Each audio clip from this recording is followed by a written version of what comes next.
Demonstration is about working with tables, and we start on the insert tab here, and we can see there's a table tool here. The first way we're going to work on tables is by using the draw table feature, where you can click on the draw table button and notice that my cursor now changes to a pencil.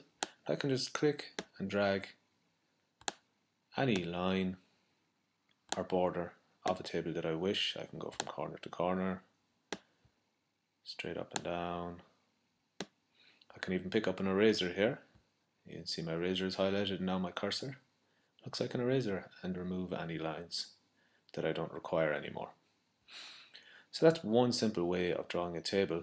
However, the most often used way is what I'm going to show you now. So I'll just start a new blank document for this.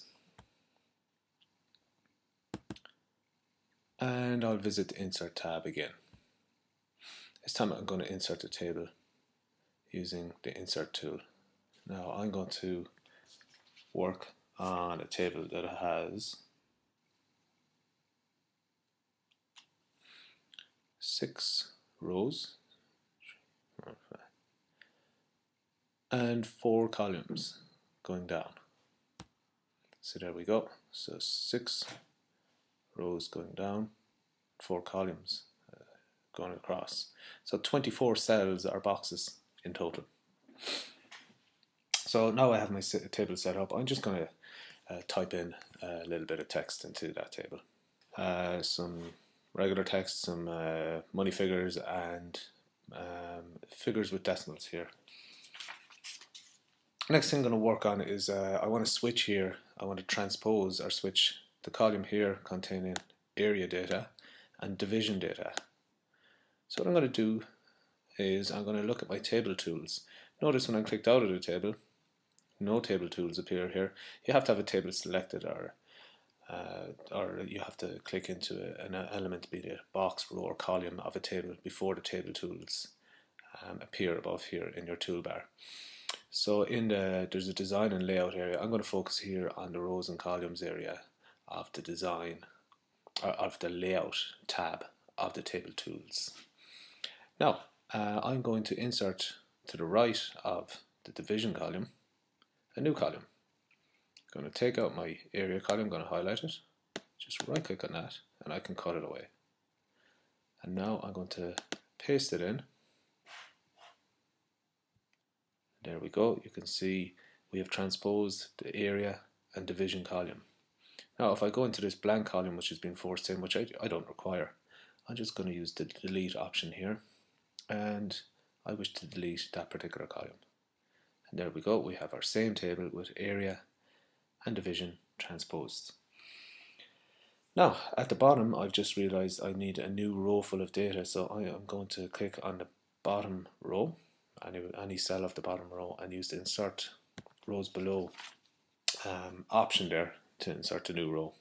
So I'll just pop in some data into that. At the top, I'm also going to insert a row, so I'm going to click on any cell on the top row and use the insert above option to pop in a row above the top.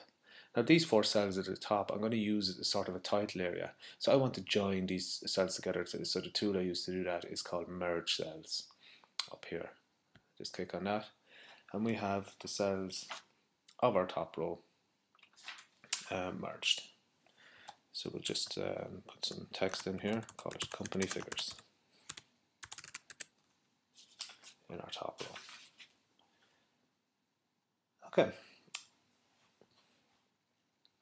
Next item I'm going to work on is sorting the data that's contained within this area of the table.